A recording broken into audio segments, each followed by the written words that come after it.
Hello there everybody, this is Alex from Hardcorian Guides, bringing my guide for Transformers Devastation on Prime difficulty. Today we're doing Chapter 6, Ferrotaxis, I think that's what that said. So, this is going to be a little bit more lengthier than the last chapter, especially with Chapter 7. And starting off this chapter, you're going to have to deal with this, blowback wind thing going on here.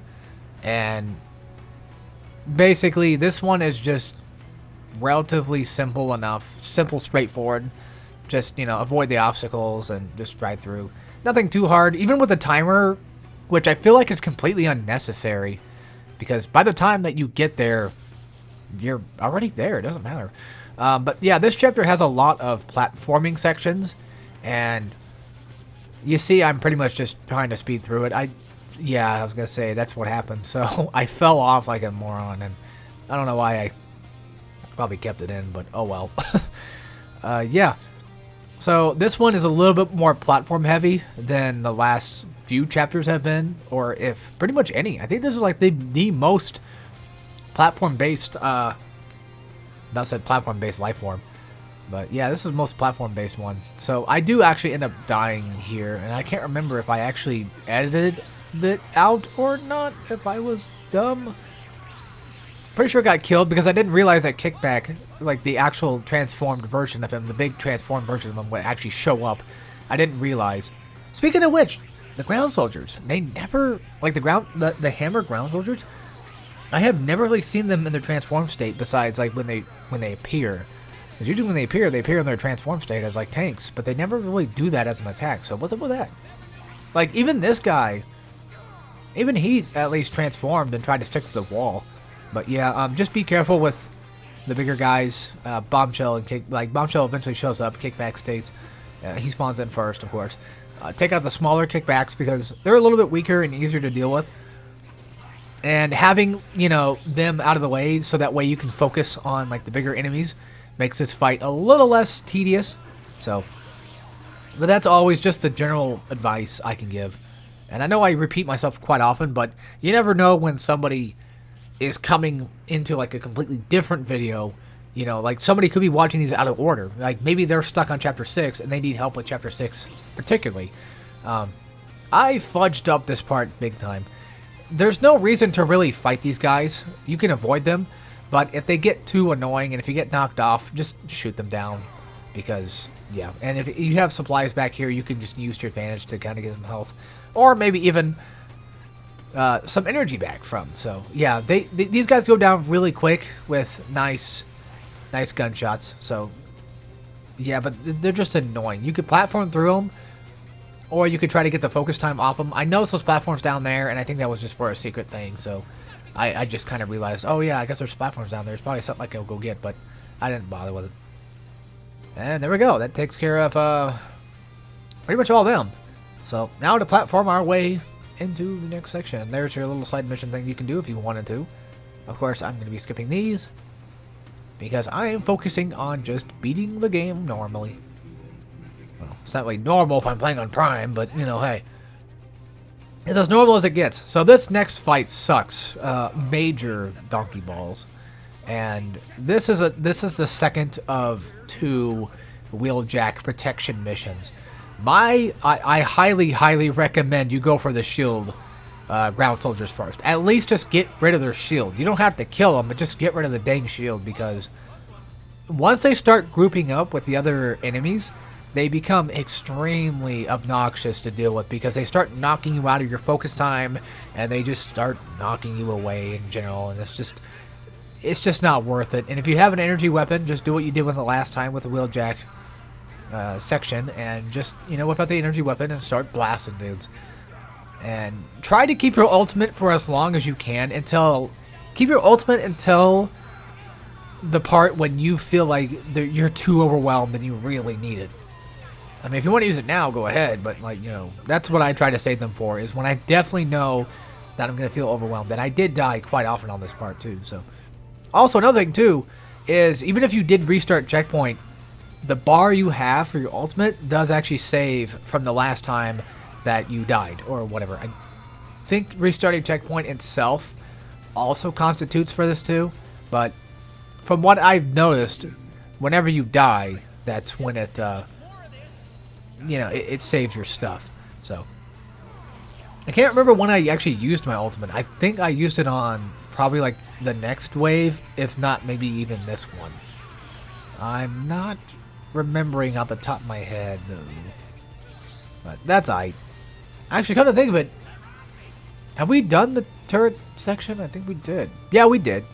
Yeah, because I mentioned it being a like Galaxian Galaga type thing. Yeah. Okay. So, yeah, this part gets relatively irritating because of the fact that they start spawning in Seekers. So, Seekers are another thing to worry about, and they're another focus of mine. Try to get your focus time going, and then just start, you know, lambasting them. And using, using Bombshell's electric attack to just get the focus time off of as well is nice. So, another thing to keep in mind, too, is try to stay at least somewhat close to Wheeljack in this part, because eventually the enemies are going to start focusing him, and they're going to group up over there. And having them group up over there makes our lives just a little bit less irritating. The only ones that don't group up, of course, are the Seekers, because they just like to, you know, stay in their range and shoot you down. And luckily, the ones that are staying in the range and shooting you down from somewhere else are also the ones that don't seem to fly or even try to evade. So, getting focus time, like, that's the best time to attack the Seekers when they're at the range. Getting focus time and then actually focusing on them with guns. So that way you don't waste time, you know, dealing with the big guys hitting Wheeljack, essentially. That's my advice for that part. But they will continuously come. Also, you could break the hand cranes that are coming down and lifting them up. I think, oh, by the way, I think, real quick, the thing I was talking about earlier, if anybody that was watching earlier parts, protoplasm, I think, was the thing I was trying to talk about for Bionicle. I think that's what it was called. I don't remember. Basically, this hexagon type looking stuff, or whatever it was. I think it was whatever shape. I think it was like protoplasm or some type of plasm type stuff. But anyway, so I believe that you can destroy the hands before they actually spawn the guys. But since we're in prime difficulty, it doesn't seem like it really matters anyway. And they don't infinitely spawn, thankfully. And luckily with the crane hands, like when they start actually grabbing... Ooh, I hit my keyboard. I talk with my hands, so yeah.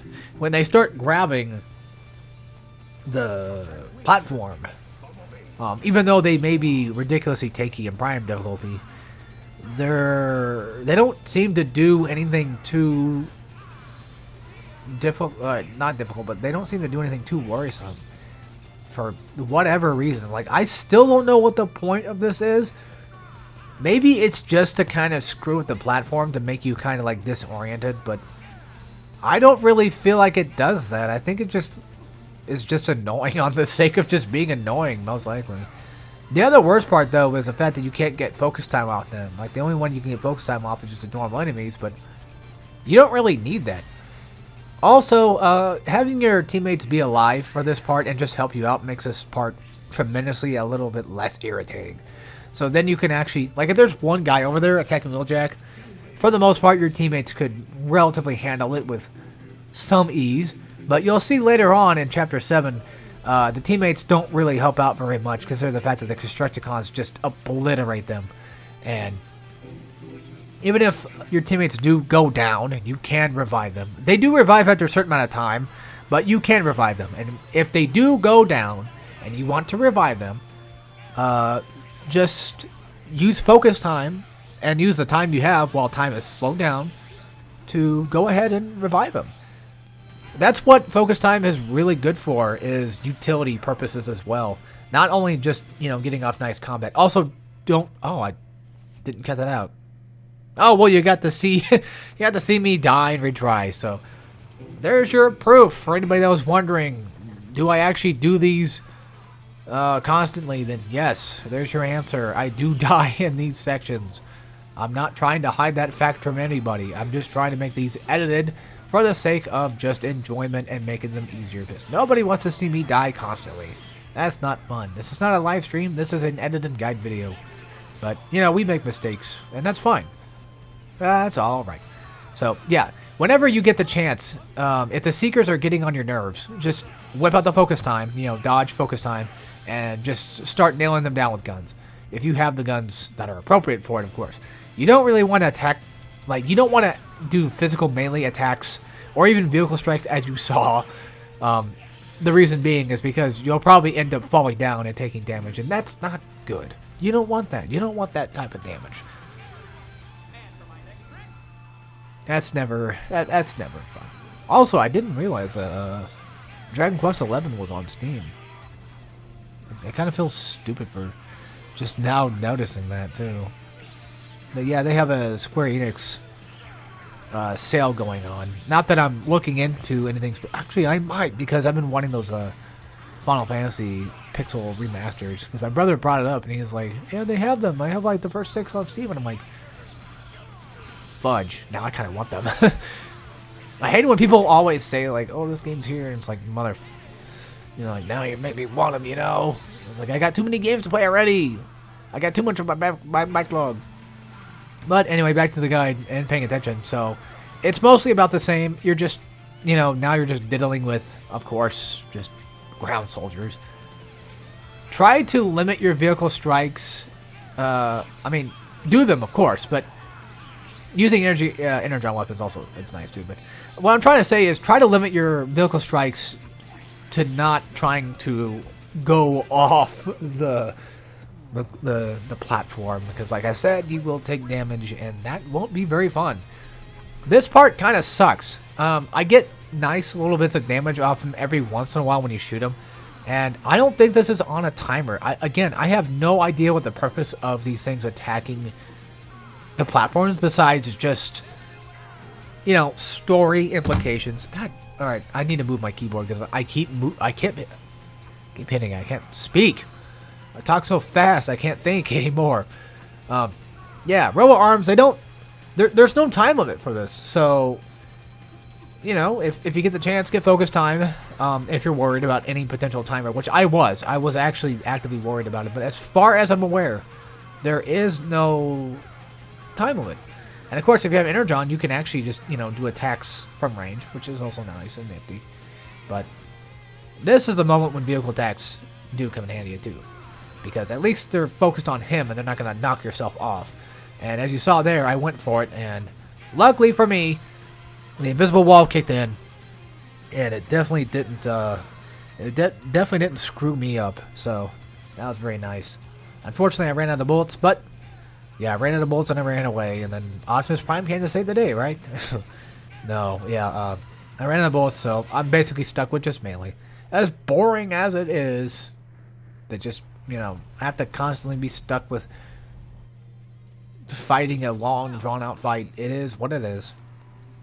But yeah, if you run out of stuff, you can always break these little small canisters to spawn some things. Sometimes they don't seem to. I don't know. I'm pretty sure they're random.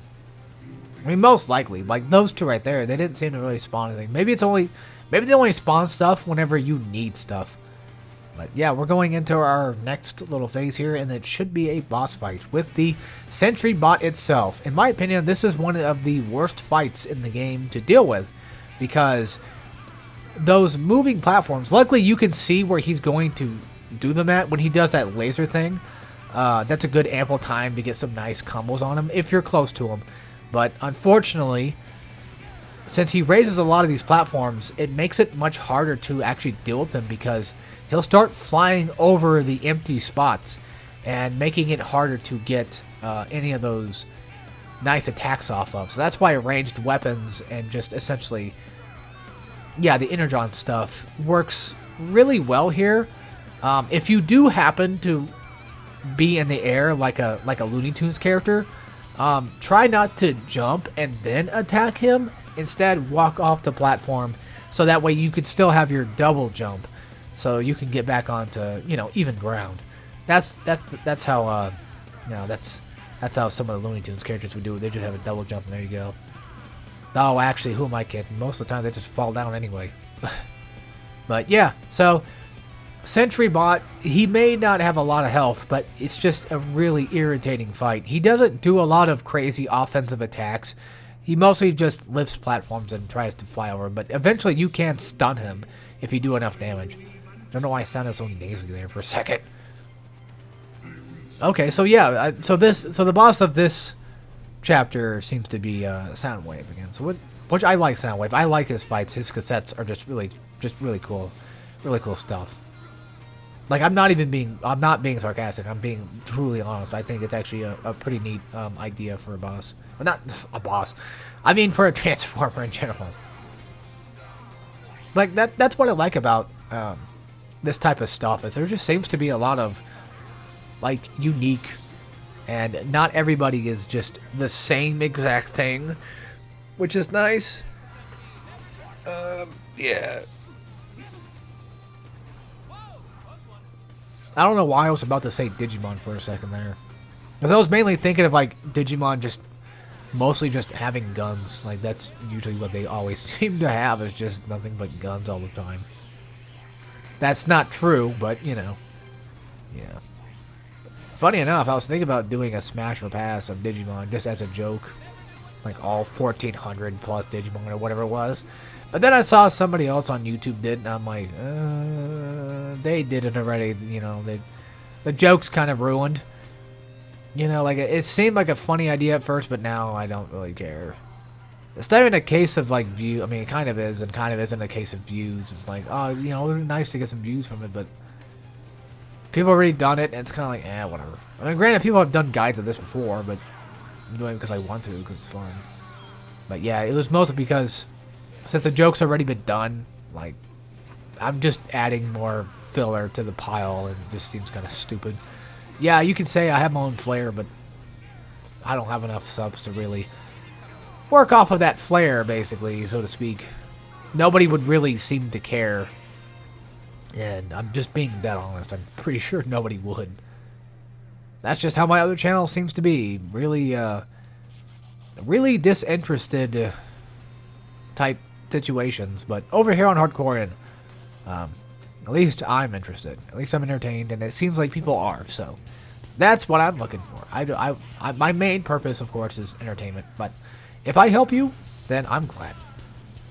So that's enough talk about my other channel, which usually makes me kind of feel a little depressed. Now we're fighting Soundwave. Again, he's another one of those relatively simple and easy bosses. He's more defensive than he is offensive because he likes to try to like push you away. But if he does start pushing you away, and if you want to, you can keep the cassettes alive and, you know, get the dodge into focus time off them. So whenever he does start pushing you away, you could potentially get back and get a few more cheap hits on him. So, yeah, relying on rush attacks does work relatively well. Does work kind of wonders. Getting rid of the cassettes doesn't really matter. They're not, in my opinion, annoying enough to really constitute any need to really fight them. I mean, the best they'll do is having Buzzsaw out, which the only thing he can really technically do here is just shoot you. And he gives you a laser that just basically tells you that he's coming. And even then, you know, you get the focus time off of, and there you go. I'd also recommend not going for any of the rev attacks. So, like, whenever you're on top of him, I'd recommend not trying to do those attacks too often.